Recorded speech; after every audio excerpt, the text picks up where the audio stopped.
Hello everyone.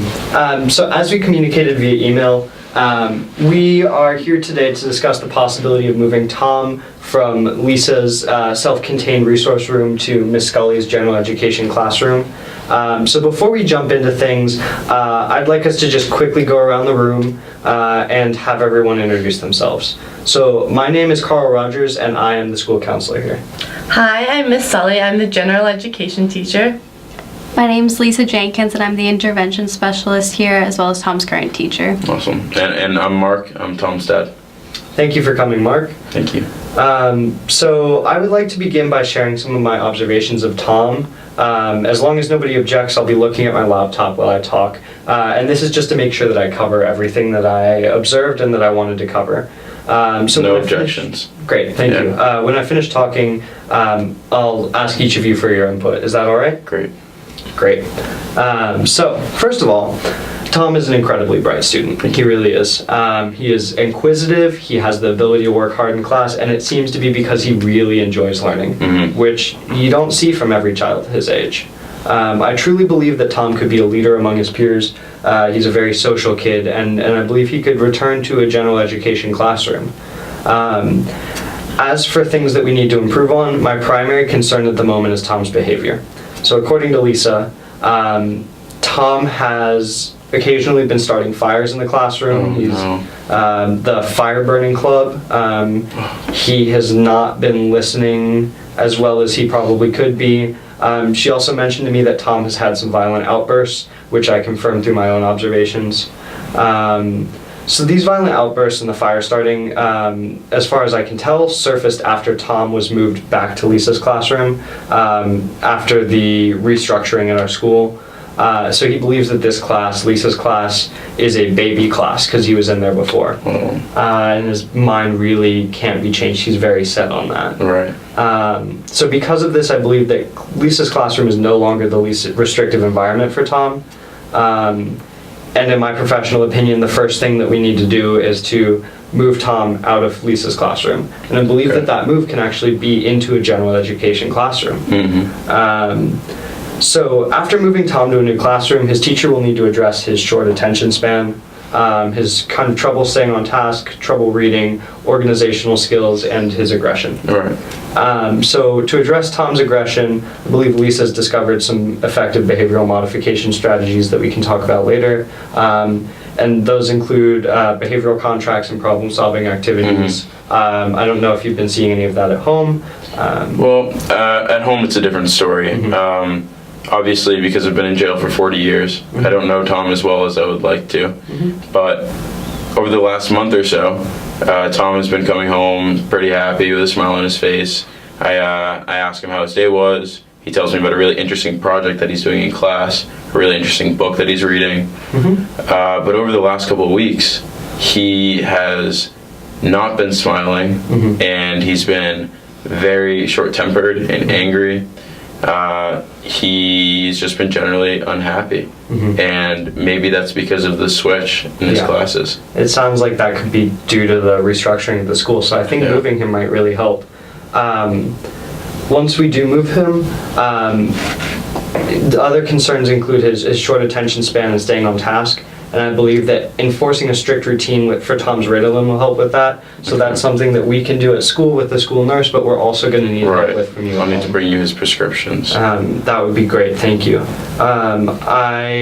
Once he's on his medication, teachers can provide Tom with outlines of class lessons and summaries of important information and use lots of visuals. And all of this will help Tom stay focused on the important information.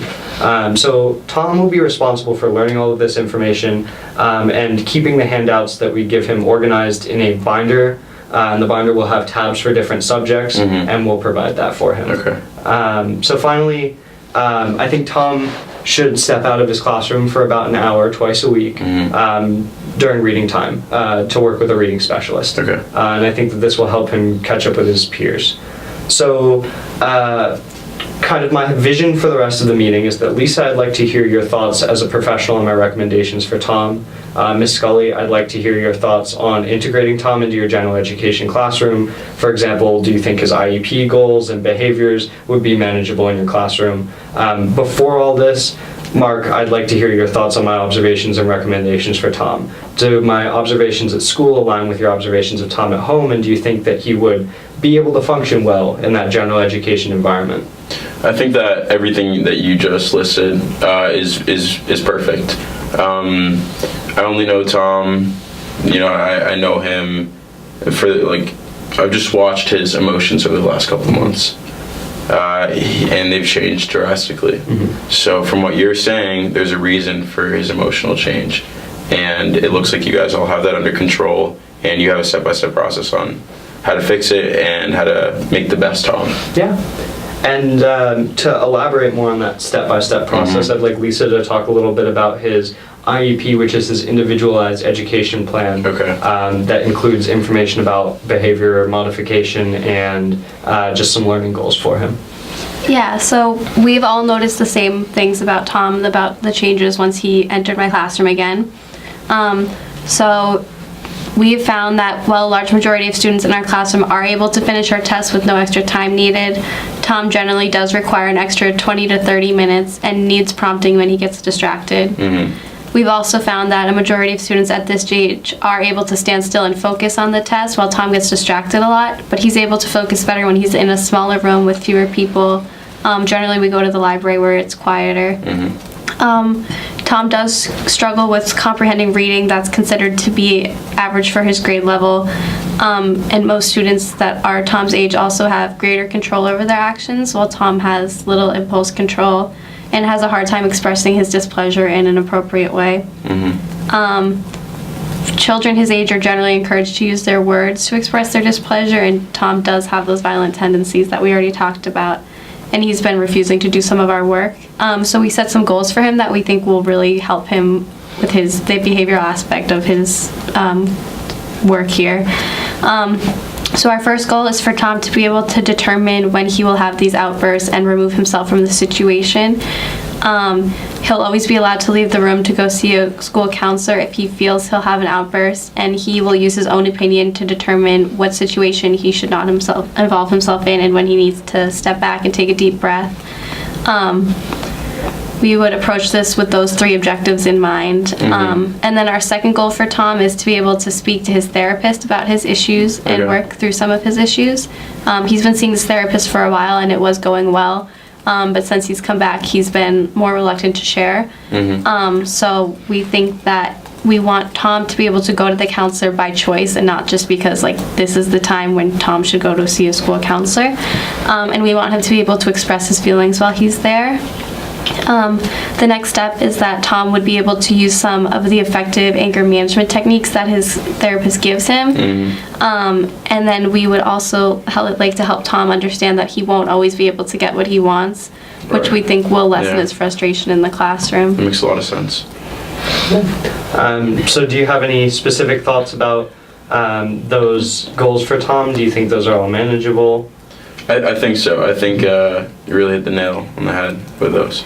Great. Yeah. And so, Ms. Scully, do you feel like you could integrate Tom into your classroom? Those are some IEP goals that will still need to be met in the general education classroom. So do you think that you can handle both his behavior and his IEP goals? Yeah, I definitely think that we can accommodate Tom in the classroom. We have lots of kids already in the class who need different accommodations. So we already have, for all our lessons, we have an advanced lesson, we have a lesson just for the normal, not the normal kids, but the normal curriculum. And then we also have a lesson for kids who have and need accommodations. So we provide like recordings if he needs recordings and summaries, as Lisa was talking about. And so I think that he would strive in our classroom.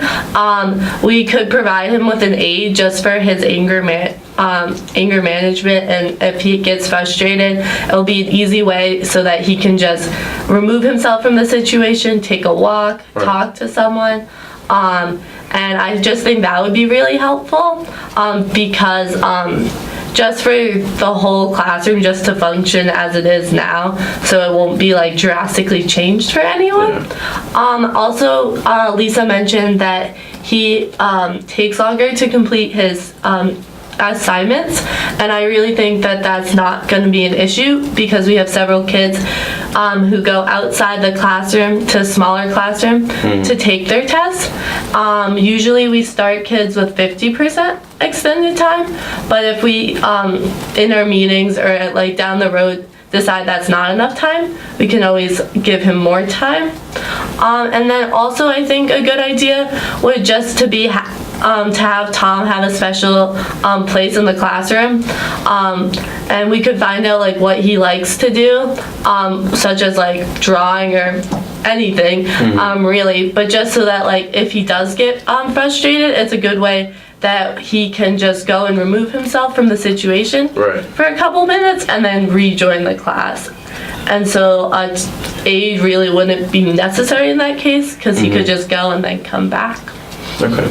So before we move on, I'd just like to say that I will communicate with the school principal about getting a classroom aide for Tom. Okay. The classroom aide would probably not be able to stay there 24 hours a day, well, that makes not sense. 24 hours, but the full school day, 5 days a week because of budget constraints. Okay. But it sounds like Miss Scully has some ideas for how to incorporate him into the classroom even without that aide. Yeah. So can we hear kind of your thoughts on Tom being in that environment, in that classroom? Well, I think everything you said is great. I think that obviously with the help of an aide, that'll be great. Extra time with tests, maybe.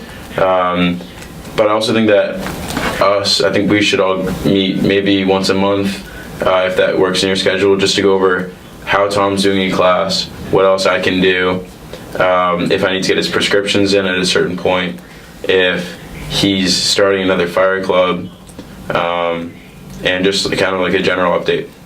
Absolutely. So we, our plan moving forward is to have this kind of meeting. We've actually been having this kind of meeting with your wife.